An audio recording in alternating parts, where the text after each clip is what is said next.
Salam sejahtera Bapak, Ibu, saudara-saudara dan anak-anak yang dikasihi Tuhan. Kita sudah memasuki bulan Juli tahun 2020. Sudah setengah tahun kita menjalani tahun ini. Kita semua tengah menghadapi ujian berat kehidupan dengan adanya pandemi COVID-19.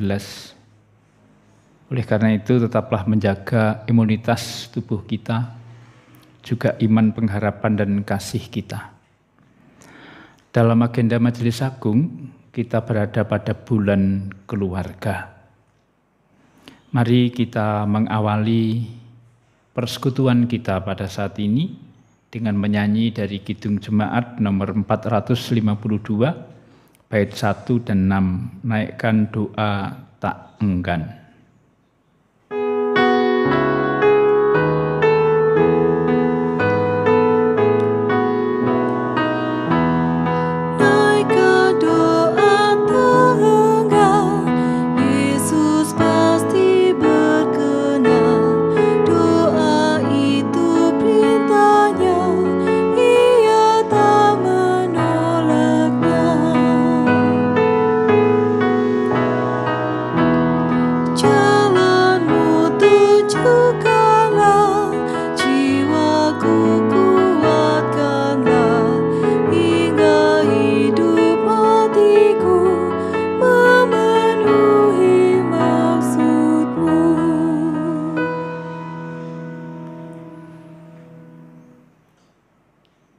Mari kita bersama-sama berdoa. Di dalam kasih setia-Mu Tuhan, kami bersyukur karena hanya oleh kemurahan Tuhan kami bersama-sama dapat membangun persekutuan ibadah di rumah masing-masing pada saat ini. Satukan hati kami dengan seluruh warga jemaat supaya kami boleh merenungkan firman-Mu. Kami serahkan keberadaan kami, keluarga kami dalam kasih Tuhan.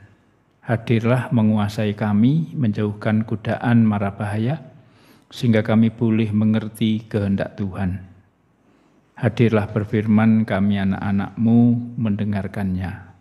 Dalam Kristus kami memohon. Amin. Saudara-saudara, kita akan melanjutkan ibadah yang lalu dengan membaca dari surat Roma pasal 8 ayat 31 sampai 39 yang demikian dinyatakan kepada kita. Sebab itu, apakah yang akan kita katakan tentang semuanya itu? Jika Allah di pihak kita, siapakah yang akan melawan kita? Ia yang tidak menyayangkan anaknya sendiri, tetapi yang menyerahkannya bagi kita semua. Bagaimanakah mungkin Ia tidak mengaruniakan segala sesuatu kepada kita bersama-sama dengan Dia? Siapakah yang akan menggugat orang-orang pilihan Allah? Allah yang membenarkan mereka. Siapakah yang akan menghukum mereka? Kristus Yesus yang telah mati, bahkan lebih lagi, yang telah bangkit, yang juga duduk di sebelah kanan Allah, yang malah menjadi pembela bagi kita. Siapakah yang akan memisahkan kita dari kasih Kristus? Penindasan atau kesesakan, atau penganiayaan, atau kelaparan, atau ketelanjangan, atau bahaya, atau pedang? Seperti ada tertulis, oleh karena Engkau kami ada dalam bahaya maut sepanjang hari. Kami telah dianggap sebagai domba-domba sembelihan. Tetapi dalam semuanya itu, kita lebih daripada orang-orang yang menang, oleh Dia yang telah mengasihi kita. Sebab aku yakin bahwa baik maut maupun hidup, baik malaikat-malaikat maupun pemerintah-pemerintah, baik yang ada sekarang maupun yang akan datang, atau kuasa-kuasa, baik yang di atas maupun yang di bawah, ataupun sesuatu makhluk lain tidak akan dapat memisahkan kita dari kasih Allah yang ada dalam Kristus Yesus, Tuhan kita. Berbahagia yang membaca dan merenungkan sabda Tuhan. Saudara, renungan pada saat ini kita beri judul keyakinan iman. Jika pada Roma pasal 1 sampai pasal 8 ayat 30 yang sudah kita pelajari bersama, Rasul Paulus menulis untuk menjawab pergumulan orang Kristen asal Yahudi dan Yunani yang berada di kota Roma. Maka pada perikop saat ini, Paulus sendiri yang mengajukan pertanyaan menantang warga jemaat di Roma. Sebab itu, apakah yang akan kita katakan tentang semuanya itu? Ini memang gaya Paulus untuk masuk ke gagasan baru. Setelah menekankan bahwa tujuan akhir orang percaya adalah menjadi seperti Allah yang menyatakan diri di dalam Yesus Kristus Tuhan. Saat ini Paulus membicarakan perayaan mengenai kenyataan kemenangan, yakni kenyataan berdiam di dalam Roh Allah. Gagasan baru ini bertema Allah diperuntukkan bagi orang percaya.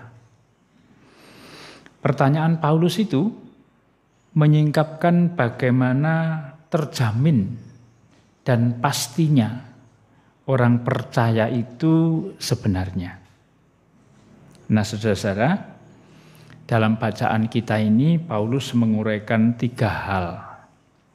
Yang pertama, kebersamaan dengan Allah menjadi kekuatan bagi orang percaya untuk menjalani hidup. Semua orang percaya yang menghidupi nilai-nilai kerajaan Allah akan mendapati bahwa kebersamaan dengan Allah dalam perjalanan hidupnya itu memberi kekuatan tersendiri untuk menjalani peristiwa-peristiwa yang tidak ideal, tantangan yang rumit dan berat, serta masa-masa yang tidak mudah dimengerti. Orang percaya setelah mengalaminya menjadi tahu bahwa Tuhan Allah yang memegang kendali dalam kehidupan kita. Hal yang kedua, tidak ada yang memisahkan orang percaya dari kasih Allah. Paulus tidak menegaskan bahwa kehidupan orang percaya seperti taman bunga mawar. Jadi serba indah, harum, semerbak begitu. Tidak. Justru Paulus menulis ada 7 tantangan yang menarik orang percaya untuk lepas dari ikatan Kristus. Kita baca di ayat 35. Penindasan, kesesakan, penganiayaan, kelaparan, ketelanjangan, bahaya, dan pedang. Semua ini bisa dihadapi oleh orang percaya karena mengalami kasih Allah. Tidak terpisahkan kasih Allah itu dari orang percaya. Yang ketiga, hidup dengan standar yang melampaui standar dunia. Ini sesuatu yang luar biasa. Kemudian dikutip Mazmur 44 ayat 23. Kutipan ini seringkali digunakan oleh guru-guru Yahudi untuk menggambarkan pemartiran orang-orang saleh. Paulus menegaskan tentang sikap positif, keteguhan, dan kepastian jaminan. Oleh karena itu orang berani menjadi martir karena kepastian itu. Tidak ada kekuatan iman atau apapun yang dapat memisahkan kita dari kasih Allah dalam Kristus Yesus. Sekali lagi, tidak ada kekuatan apapun yang dapat memisahkan kita dari kasih Allah dalam Kristus Yesus.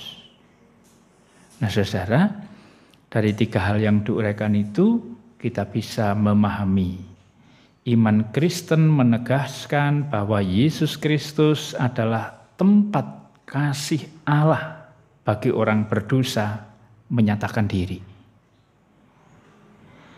Dalam kasih itu, Allah mengalahkan segala kuasa yang ingin menghukum manusia dan menyia-nyiakan segala makhluk.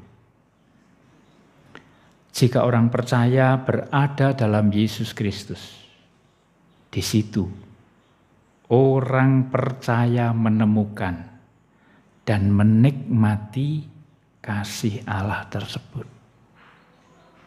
Nah saudara yang dikasihi dan mengasihi Tuhan, oleh sebab itu setiap orang Kristen tidak usah putus asa.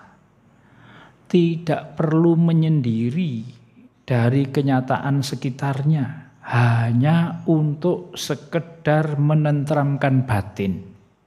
Itu tidak ada artinya.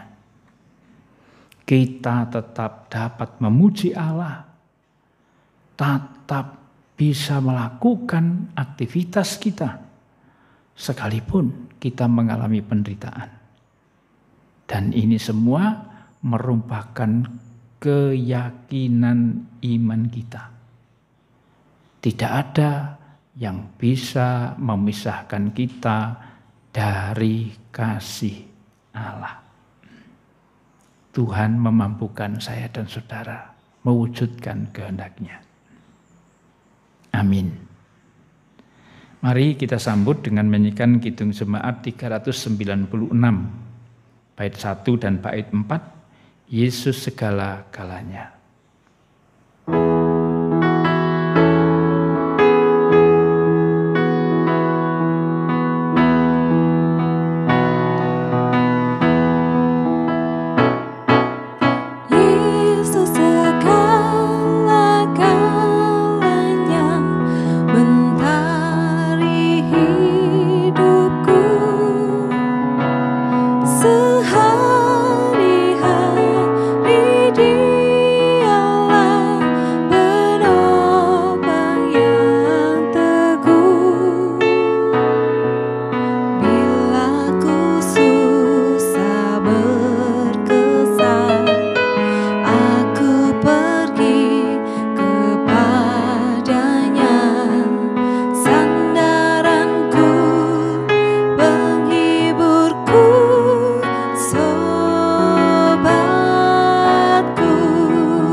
Saudara, Kita akan bersama-sama berdoa.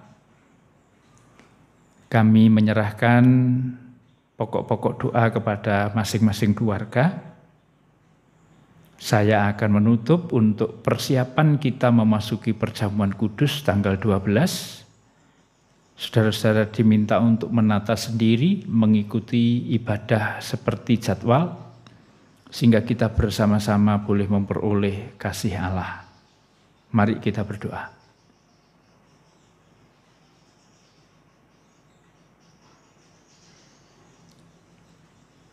Bapa yang rahmani, firman yang boleh kami renungkan bersama, boleh menjadi kekuatan bagi hidup kami mengikut Tuhan, karena kami yakin bahwa tidak ada yang memisahkan kami orang percaya dari kasih Allah di dalam Kristus.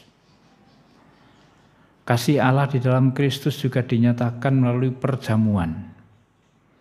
Oleh karena itu mampukan kami ambil bagian dengan penuh sukacita, sehingga perjamuan ini boleh menjadi berkat dalam kehidupan kami, menghadapi segala tantangan kehidupan. Kami serahkan semua kegiatan gereja, kami serahkan rencana hidup dan kehidupan kami sehari-hari, kami serahkan malam nanti jikalau kami beristirahat. Kami percaya Tuhan tetap memelihara kami. Ampuni dosa dan kesalahan kami, dan kami serahkan seluruh kehidupan kami hanya di dalam tangan kuasa-Mu. Berkati semua orang yang ambil bagian di dalam pelayanan di jemaat-Mu ini. Berkati pemerintah dan semua orang yang ambil bagian untuk mengatasi pandemi COVID-19. Kami serahkan semua di dalam kasih Kristus, Tuhan dan Juru Selamat kami yang hidup.